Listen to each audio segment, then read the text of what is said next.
नमस्कार दोस्तों, स्वागत है आपका मेरे चैनल पर। तो बिना समय गंवाए चलिए शुरू करते हैं आज की कहानी। सामने से मयंक ने कहा, क्या आप आदित्य जी हैं? आदित्य ने कहा, मैं आदित्य ही हूं। मयंक ने कहा, मुझे पता था ये लोग चुप बैठने वाले नहीं हैं। ये मेरी शिकायत ऊपर तक जरूर करेंगे। वैसे मैंने उन्हें नहीं निकाला है। आशीष ने खुद छोड़ा है और खुशी अपना काम नहीं कर रहे थे। उसने सर्जरी करने से मना किया है, इसलिए उसे घर रहने के लिए कहा है। निकाल किसी को भी नहीं है। आदित्य ने कहा, फिर उन्हें ग्रुप से निकाला क्यों गया है? मयंक ने कहा, वह लोग अपना सारा सामान लेकर घर चले गए हैं। इसका मतलब वह फिर से इस अस्पताल में जॉब नहीं करना चाहते, इसलिए मैंने उन्हें ग्रुप से भी निकाल दिया है। क्या मैं कुछ गलत किया है? आदित्य ने कहा, बहुत गलत किया है। तुम नहीं जानते वह दोनों कौन है और तुमने क्या किया है। अब तुम्हारे साथ भाई बात करेंगे। मैं इस मामले में तुमसे कुछ नहीं कह सकता। हो सके उन्हें क्यों निकाला है, इसका ठोस पुरावा उन्हें तुम्हें देना पड़ेगा। इतना कहकर आदित्य ने कॉल रख दिया। आदित्य के बातों से मयंक थोड़ा डर गया। मयंक को नहीं पता था जिन लोगों को उसने निकाला है वह असल में है कौन। मयंक ने जल्दी से प्रताप को कॉल लगाया। प्रताप तक अभी तक यह खबर नहीं पहुंची थी। मयंक का कॉल देखकर पहले तो प्रताप ने उस कॉल को इग्नोर किया। मतनक ने फिर से प्रताप को कॉल लगाया। इस बार प्रताप ने मयंक का कॉल रिसीव किया। प्रताप ने कहा, तुम मुझे कॉल क्यों कर रहे थे? क्या हम बाद में बात कर सकते हैं? मैं अभी मीटिंग में हूं। मयंक ने कहा, मैं तुम्हारा ज्यादा वक्त नहीं लूंगा। मुझे बस यह पूछना है, आशीष और खुशी कौन है? प्रताप ने कहा, कौन आशीष और खुशी में नहीं जानता। अब कॉल रखो, बाद में करता हूं। प्रताप के मुंह से यह सुनकर मयंक को थोड़ी राहत मिल गई कि वह इन दोनों को नहीं जानता। मयंक थोड़ा रिलैक्स हो गया। यहां प्रण ने अपनी मीटिंग खत्म कर ली। मीटिंग खत्म होने के बाद वह उस जगह से निकला। जब वह नेटवर्क में आया, उसे मोबाइल पर बहुत सारे मैसेज रिसीव हुए, इसलिए इसने मोबाइल खोलकर देखा। उसने देखा उसे खुशी के कॉल की नोटिफिकेशन पड़ी। मासी के कल के साथ साथ उसे बहुत सारे कल की नोटिफिकेशन पड़ी थी, पर उसने सबसे पहले खुशी को कॉल किया, क्योंकि खुशी बिना किसी वजह के प्राणों को कभी कॉल नहीं करती थी। और अगर उसने कॉल किया है यह जानते हुए भी कि वह बाहर है, शायद बात इंपॉर्टेंट हो, इसलिए अरुण ने खुशी को कॉल किया। अरुण ने खुशी को कॉल किया। खुशी ने कॉल नहीं उठाया। खुशी सो गई थी और उसने अपना मोबाइल भी साइलेंट कर लिया था। अरुण ने 2-3 बार कॉल ट्राई किया, फिर भी खुशी ने कॉल नहीं उठाया। अरुण ने जाकर मैसेज चेक किया तो उसे हॉस्पिटल ग्रुप से कुछ मैसेज रिसीव हुए थे। अरुण ने जाकर ओपन करके देखा तो उसे पर एक मैसेज था। अरुण ने जाकर मैसेज पढ़ा, उसे पता चल गया खुशी उससे क्यों कॉल कर रही थी। उसने ग्रुप में ध्यान से देखा तो आशीष और खुशी को ग्रुप से निकाला गया था। अरुण ने फिर से एक बार खुशी को कॉल किया। इस बार भी खुशी ने कॉल नहीं उठाया। अरुण ने घर पर कॉल किया। नौकर ने कॉल उठाया। अरुण ने नौकर से पूछा, खुशी घर आई है? नौकर ने कहा, खुशी मैम घर आई है और ऊपर अपने कमरे में आराम कर रही है। अरुण ने कहा, ठीक है, उसे आराम करने दो, मैं कुछ देर में घर ही आ रहा हूं। क्या कावेरी घर आ गई है? नौकर ने कहा, नहीं कावेरी मैम अभी तक नहीं आई है। अरुण ने कहा, ठीक है, जब आएगी मुझे एक कॉल जरूर करना। इतना कहकर अरुण ने कॉल रख दिया। कॉल रखने के बाद अरुण ने आशीष को कॉल किया। आशीष इस वक्त अपने ऑफिस में था, अपने पापा के साथ था। उसके पापा उसे ऑफिस में देखकर बहुत खुश थे। जितने वो आशीष को वहां देखकर खुश थे, उतने ही वो आशीष के लिए दुखी भी थे। उन्हें पता अस्पताल में उसके साथ जरूर कुछ हुआ होगा, तभी तो उसने हॉस्पिटल छोड़कर कंपनी ज्वाइन की है। वो यह सब सोच ही रहे थे, तभी आशीष के मोबाइल पर अरुण का कॉल आ गया। आशीष ने कॉल उठा लिया। कॉल उठाते ही अरुण ने आशीष से कहा, हॉस्पिटल में क्या हुआ है?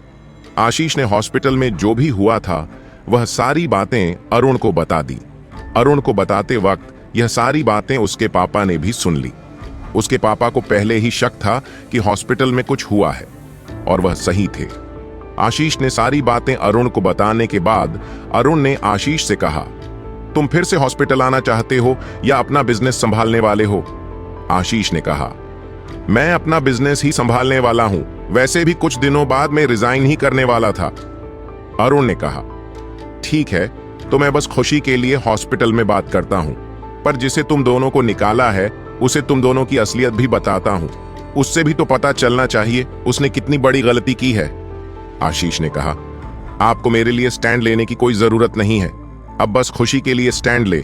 वह अपना कैरियर बनाना चाहती है और ऐसे लोगों को तो बिल्कुल भी अस्पताल के मैनेजमेंट टीम का हिस्सा नहीं होना चाहिए।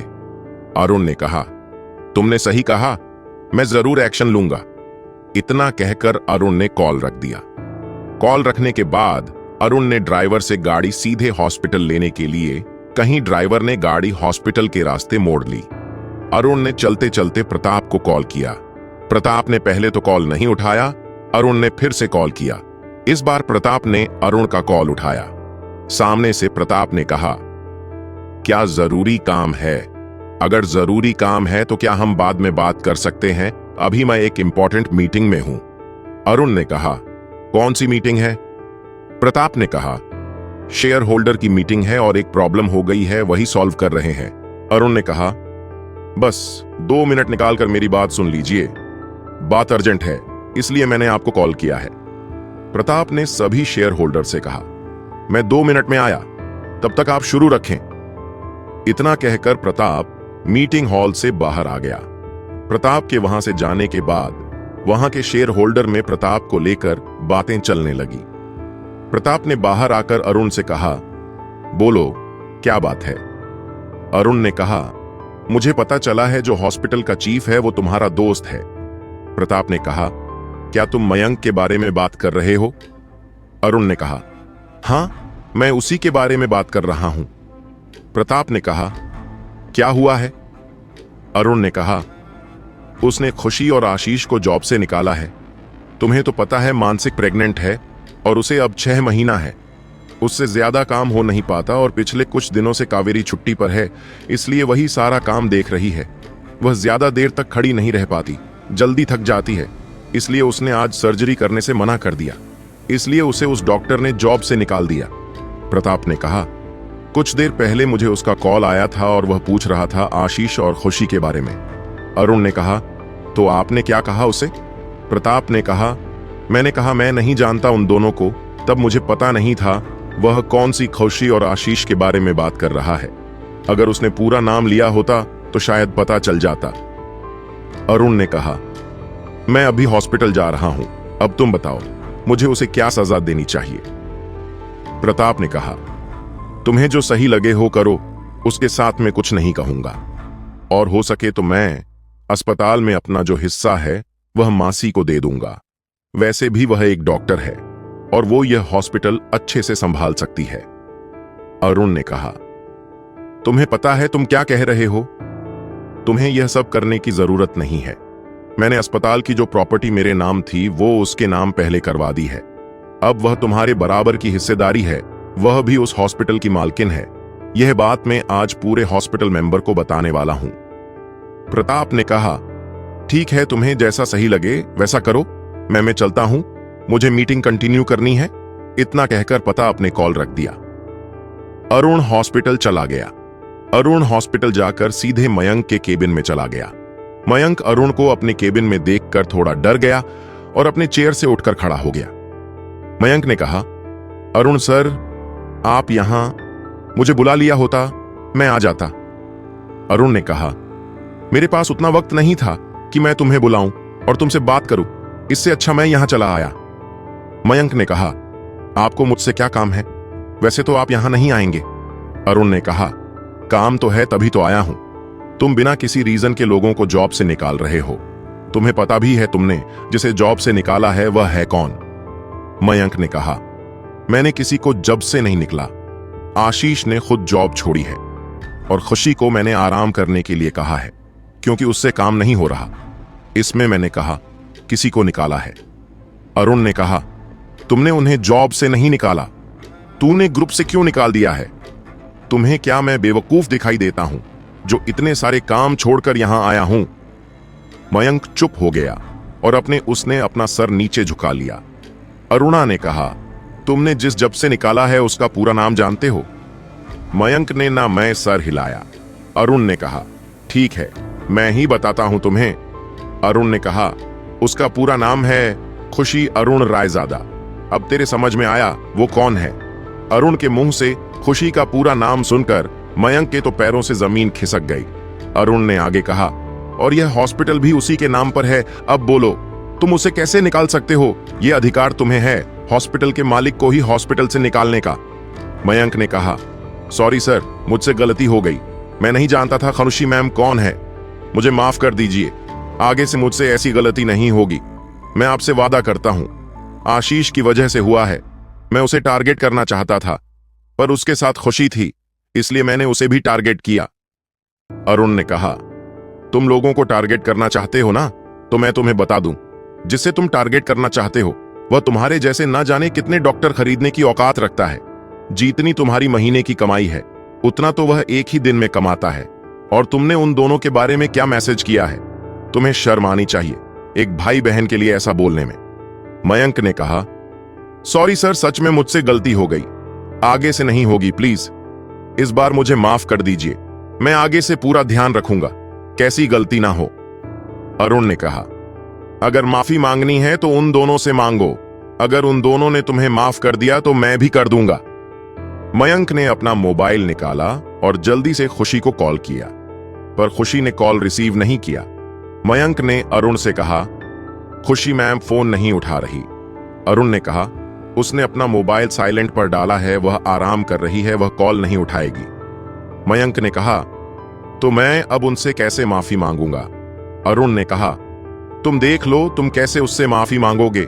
आशीष से भी माफी मांग लेनी चाहिए। मयंक ने कहा, मैं अभी यूज कॉल कर उससे भी माफी मांगता हूं। मयंक ने आशीष को कॉल किया। आशीष ने मयंक का कॉल उठा लिया।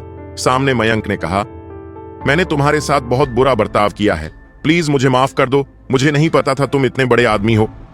आशीष ने कहा, मुझे तुम्हारे माफी की जरूरत नहीं है। वैसे भी मैं कुछ दिनों बाद हॉस्पिटल छोड़ने वाला था। ग्रुप पर मैसेज डालकर जो हरकत की है वह मुझे बिल्कुल पसंद नहीं आई। आप सबके सामने हम दोनों से माफी मांगोगे। आप अभी ग्रुप पर जो मैसेज है यूज डिलीट करिए और ग्रुप पर ही हमसे माफी मांगे, तभी शायद मैं आपको माफ कर पाऊंगा। और खुशी का मैं नहीं बता सकता, आप उससे ही बात करके देख लेना, वह आपको कैसे माफी देगी।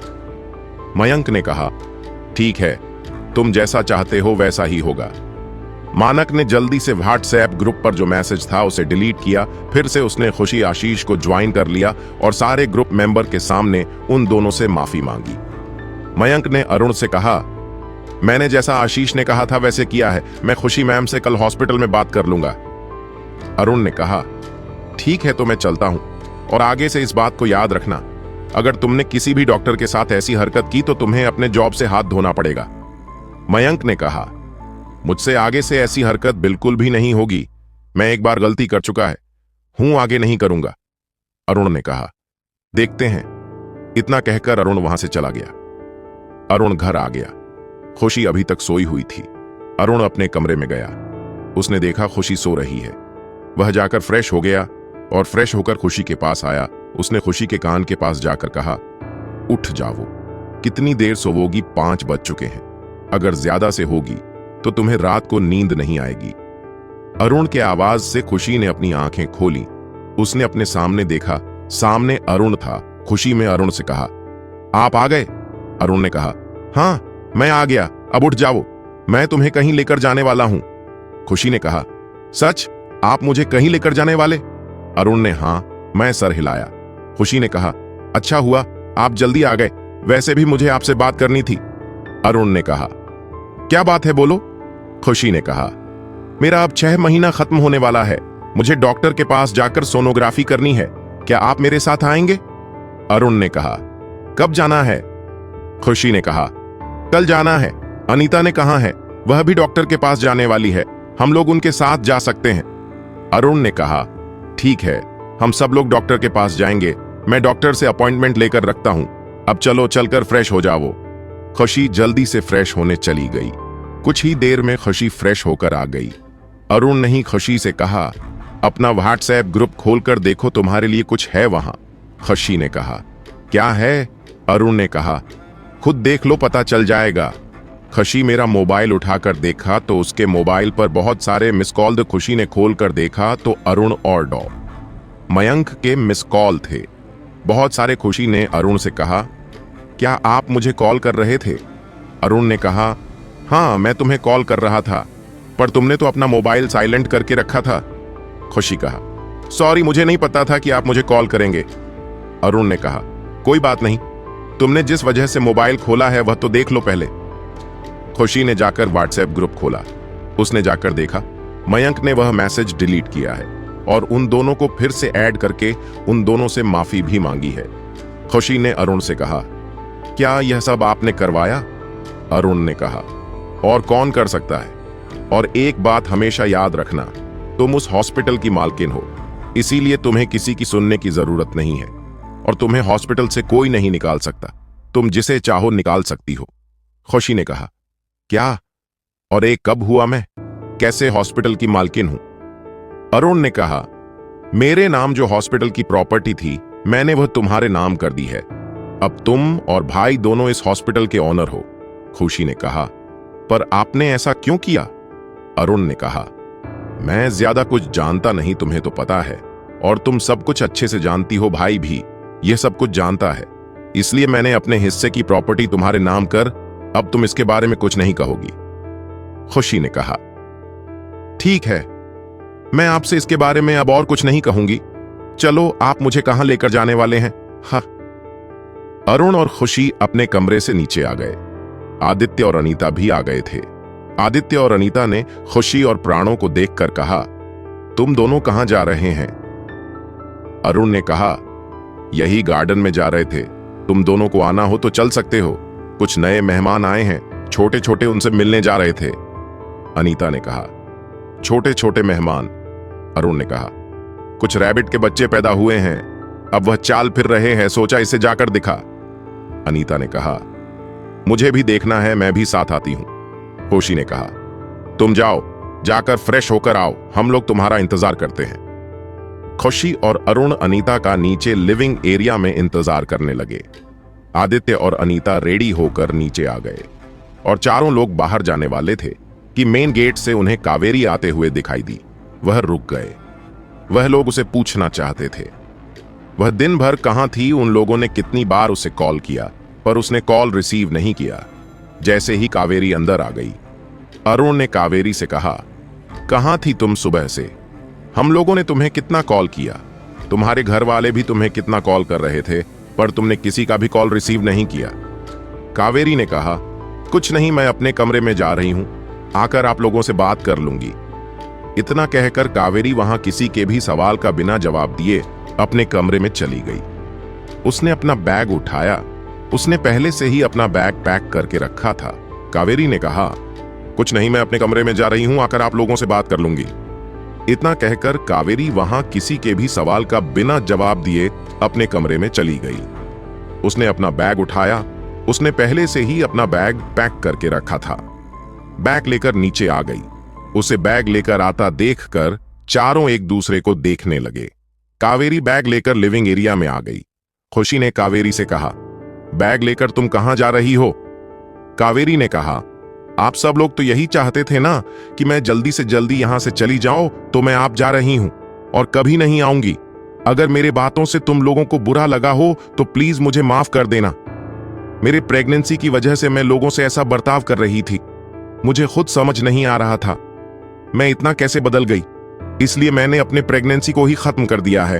अब मैं अपने लाइफ की नई शुरुआत करने जा रही हूं। सब लोगों से दूर जा, मुझे हर्ट करने वाला कोई नहीं होगा, ना मुझे सुनाने वाला कोई होगा। अरुण ने कहा, कहां जा रही हो तुम, और तुमने अपने प्रेगनेंसी को खत्म क्यों किया? कावेरी ने कहा, इस प्रेगनेंसी के वजह से है तो सभी प्रॉब्लम हो रही थी। मैं अपनों से दूर हो गई, मेरे सबसे अच्छे दोस्तों से दूर हो गई, और पता नहीं क्या क्या हो जाता। इससे अच्छा मैं इसे खत्म कर नहीं सही समझा। खुशी कावेरी के पास गई और उसने कावेरी के कंधे पर हाथ रखा और कहा, हम तुमसे कभी दूर नहीं हुए हैं, बस तुम्हारा बिहेवियर थोड़ा बदल गया था। इसका मतलब यह नहीं कि हमने तुम्हें खुद से दूर किया। मुझे पता था एक दिन जरूर ऐसा आएगा जब तुम्हें अपनी गलती का एहसास होगा और तुम सुधर जाओगी। कावेरी ने कहा, मुझे मेरे गलती का एहसास था, पर मुझे पता नहीं क्या हो जाता था कि मैं अपनी गलती मानने को तैयारी नहीं थी। मैं समर के प्यार में इतना पागल हो गई थी कि मुझे सही पर गलत समझ में ही नहीं आ रहा था। अब मेरी आंखें खुल गई हैं। अब मैं फिर से कभी भी किसी से प्यार नहीं करूंगी। प्यार करके सिर्फ दुखी मिलता है। मेरी वजह से तुम सब लोगों के दिल दुखे हैं और सबसे ज्यादा आदित्य का दिल धुका है। मैंने उसके फीलिंग के साथ अच्छा नहीं किया है। मुझे उसे अब खुद प्यार करने पर मजबूर नहीं करना चाहिए था। सब मेरी गलती है। मैं आप सब लोगों से माफी मांगती हूं। हो सके तो मुझे माफ कर देना और तुम दोनों भी अपने बच्चों का ख्याल रखना। पता नहीं फिर कभी मिलना होगा या नहीं होगा। खुशी ने कहा, तुम ऐसा क्यों कह रही हो? कावेरी ने कहा, जो सच है वही कह रही हूं। मैं इंडिया छोड़कर जा रही हूं, पर कभी लौटकर आने वाली नहीं हूं। कावेरी अनीता के पास गई। उसने अनीता का हाथ अपने हाथ में ले लिया और अनीता से कहा, मेरी वजह से तुम दोनों में बहुत मिसअंडरस्टैंडिंग हुई है। मुझे माफ कर देना। मैं तुम दोनों का ही दिल दुखाया है। मुझे पता है तो हम आदित्य से बहुत प्यार करती हो और मैं तुम दोनों के प्यार के बीच में नहीं आने वाली। मैंने जो गलती की है उसे मैं सुधारने जा रही हूं। आदित्य का ख्याल रखना, उसे बहुत प्यार करना और अपने बच्चे का भी अच्छे से ख्याल रखना। कावेरी आदित्य के पास गई। आदित्य की आंखों में आंसू थे। कावेरी ने आदित्य से कहा, तुम रो क्यों रहे हो? रोना तो मुझे चाहिए। मैं तुम लोगों को छोड़कर जा रही हूं।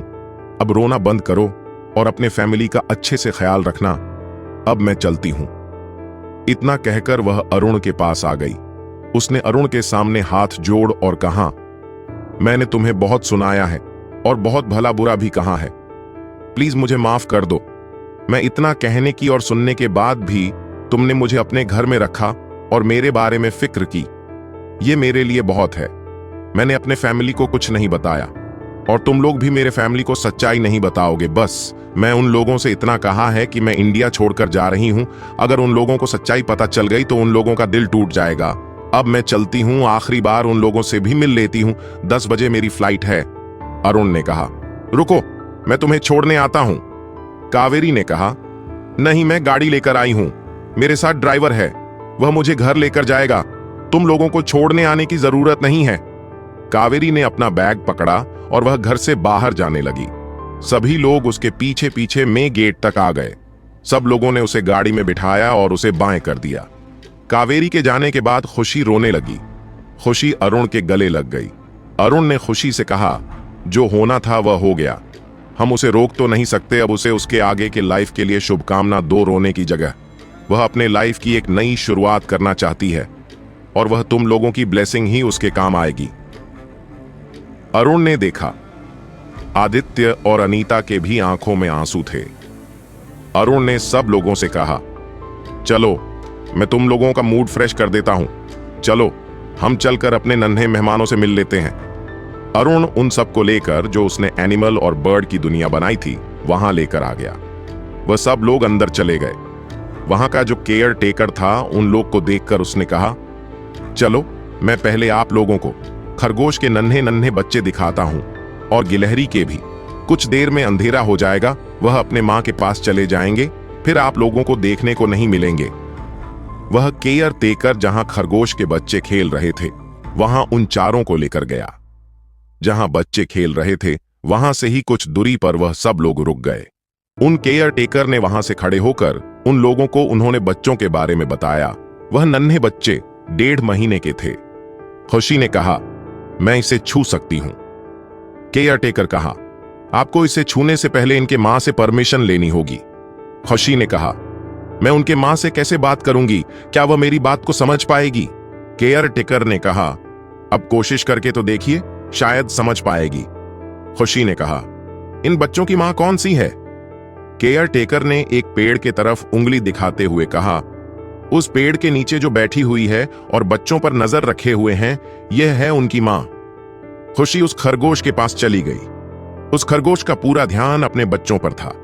खुशी के पीछे पीछे वो केयर टेकर भी उस खरगोश के पास आ गया। खुशी कब से उस खरगोश को अपनी तरफ देखने के लिए इशारा कर रही थी, उसे आवाज दे रही थी, पर उस खरगोश का पूरा ध्यान उसके बच्चों पर था। सभी केयर टेकर करने जाकर खरगोश को एक अलग आवाज मैं आवाज दी। उस खरगोश ने जल्दी से उस केयर टेकर की तरफ देखा। खुशी कहाँ? उसने तो आपकी आवाज देते ही आपकी तरफ देखा। क्या यह आपकी भाषा समझता है? उस केयर टेकर ने हाँ मैं सिर हिलाया और उसे खरगोश से उसके बच्चों के साथ खेलने की इजाजत मांगी। आशा है आपको आज की कहानी पसंद आई होगी। अगर आपको हमारी कहानियां पसंद आई तो कृपया चैनल को सब्सक्राइब करें और इस वीडियो को अपने दोस्तों के साथ शेयर करें। अगले एपिसोड में फिर मिलेंगे एक नई कहानी के साथ।